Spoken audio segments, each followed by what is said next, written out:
کربلا۔ ایک ایسا ریولوشن جس کی وجہ سے کئی بڑی گورنمنٹ تک الٹ گئی، جیسا کہ ایران اور سیریا،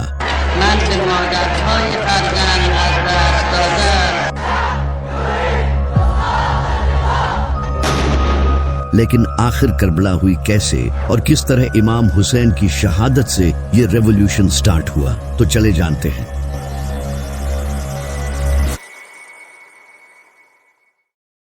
جب یزید کو معاویہ نے امام حسن علیہ السلام کی ٹریٹی توڑ کر خلیفہ بنا دیا تو اپنی موت سے پہلے معاویہ نے اپنے بیٹے یزید کو وارن کیا اور کہا کہ حسین سے ہوشیار رہنا، اگر یہ تیرے خلاف کھڑا ہوا تو تو نہیں بچے گا۔ یزید یہ جان گیا تھا کہ حسین کی بیعت لینا سب سے امپورٹنٹ ہے، کیونکہ اگر حسین نے بیعت کر لی تو باقی بھی بیعت کر لیں گے۔ یزید ایک نمبر کا ظالم اور شرابی تھا، وہ یہ اچھے سے جانتا تھا کہ لوگ اس کی بیعت نہیں کریں گے، تو اس نے زبردستی تلوار کی نوک پر لوگوں سے بیعت لینا شروع کر دی۔ اس نے اپنے سارے گورنرز کو خط بھیجے اور کہا کہ وہ اس کے لیے زبردستی لوگوں سے بیعت لیں، تو اس کے گورنرز نے لوگوں کو مار پیٹ کے ان سے زبردستی بیعت لینا شروع کر دی۔ تبھی مدینہ کا گورنر ولید بن عتبہ نے امام حسین علیہ السلام کو رات کے وقت سیکریٹلی بلایا اور کہا کہ وہ یزید کی بیعت کر لیں، لیکن امام حسین علیہ السلام نے کہا کہ میں کبھی بھی یزید کی بیعت نہیں کروں گا۔ یہ کہہ کر امام حسین اسی رات اپنی فیملی کو لے کر مکہ چلے گئے، جہاں وہ کئی مہینوں تک رہے۔ جب امام حسین علیہ السلام مکہ میں تھے تو وہاں انہیں کوفے کے کئی لوگوں نے خط بھیجے اور کہا کہ ہمارا آپ کے سوائے کوئی امام نہیں، آپ ہمارے پاس آئیں، ہم آپ کا ساتھ دیں گے اور اس یزید کے خلاف لڑیں گے۔ تو امام حسین علیہ السلام نے مسلم بن عقیل کو کوفہ کی سچویشن کا جائزہ لینے کے لیے بھیجا۔ مسلم بن عقیل کوفہ پہنچے اور وہاں کے لوگوں نے ان کا اچھے سے ویلکم کیا اور 18,000 سے زیادہ لوگوں نے امام حسین کے ہاتھ پر بیعت کرنے کا وعدہ کیا۔ جب یزید کو یہ پتا چلا کہ میرے خلاف لوگ فوج کھڑی کرنے والے ہیں تو اس نے فوراً کوفہ کے گورنر نعمان بن بشیر کو ہٹا کر ان کی جگہ عبید اللہ بن زیاد کو گورنر بنا دیا تاکہ وہ وہاں جا کر اس موومنٹ کو ختم کر سکے۔ تو عبید اللہ بن زیاد بڑی ہی چالاکی سے رات کے اندھیرے میں امام حسین کی طرح کے کپڑے پہن کر اور اپنا منہ چھپا کر کوفہ میں انٹر ہوا۔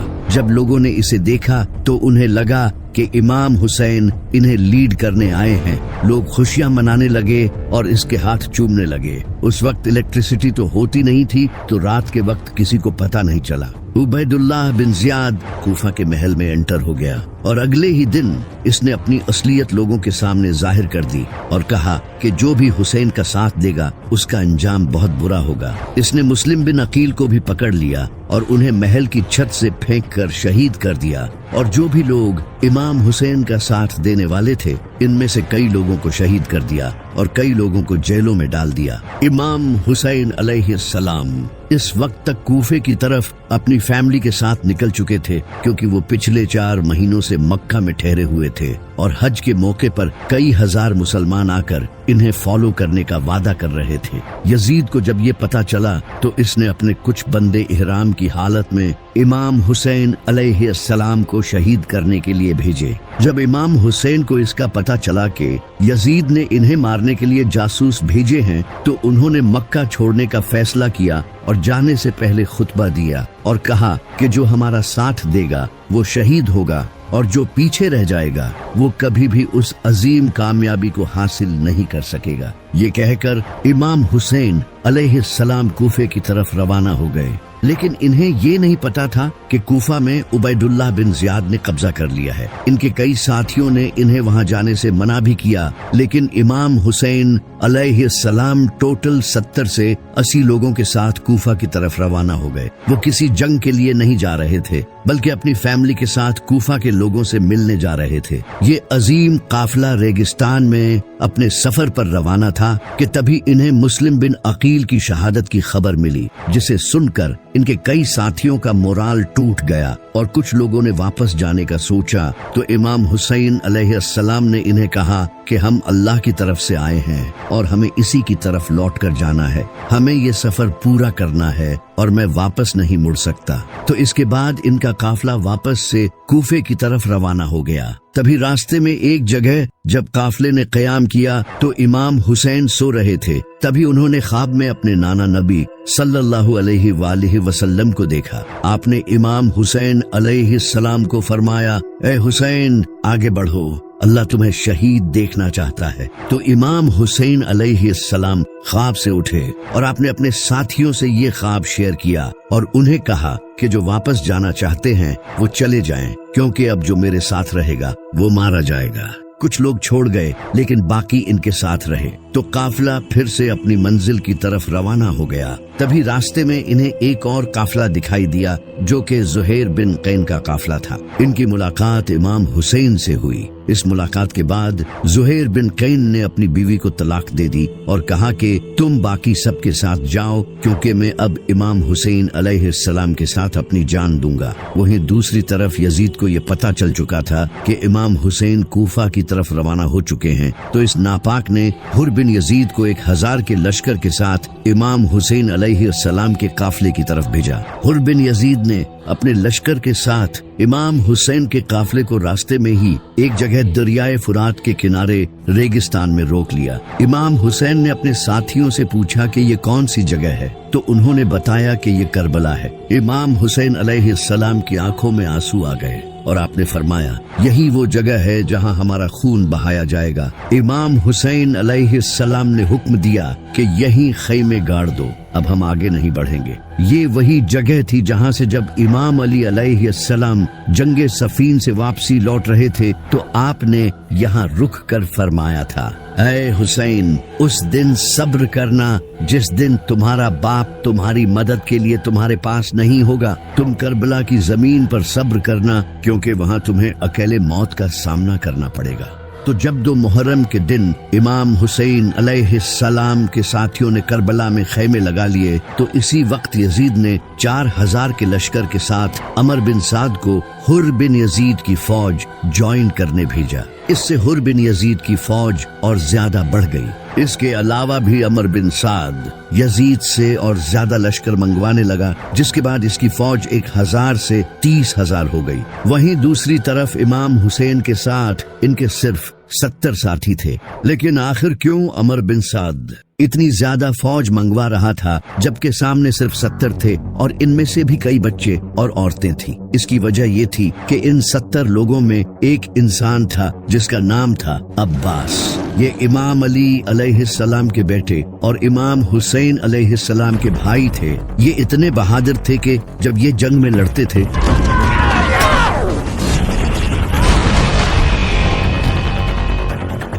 تو لوگوں کو لگتا تھا کہ علی لڑ رہا ہے۔ انہیں امام علی علیہ السلام نے تہجد میں اللہ سے مانگا تھا۔ آپ نے دعا کی تھی، اے اللہ مجھے ایسا بیٹا عطا فرما جو میرے بیٹے حسین کو اس کی تنہائی کے دن سہارا دے۔ مجھے ایسا بچہ عطا کر جو حسین کا وفادار ہو، جو کربلا میں اس کے ساتھ کھڑا ہو، جو اس کے لیے اپنی جان دے اور موت کے سامنے نہ جھکے۔ تب جا کر اللہ نے انہیں عباس جیسا بیٹا دیا۔ اسی وجہ سے عمر بن سعد لگاتار فوج منگوا رہا تھا، کیونکہ سامنے عباس کھڑا تھا۔ تو امام حسین نے کوفہ کے لوگوں کو ایک خط لکھا انہیں اپنی اس کنڈیشن کے بارے میں بتانے کے لیے، لیکن وہ خط کبھی کوفہ کے لوگوں تک پہنچا ہی نہیں۔ امام حسین اور ان کے ساتھی شدید پیاس برداشت کر رہے تھے، کیونکہ عمر بن سعد نے 500 فوجی فرات کے کنارے کھڑے کر دیے تھے۔ اس وقت ریگستان میں شدید گرمی تھی، سورج سر پر تھا، بچے رو رہے تھے اور ان کے ہونٹ سوکھے پڑے تھے، یہاں تک کہ عورتیں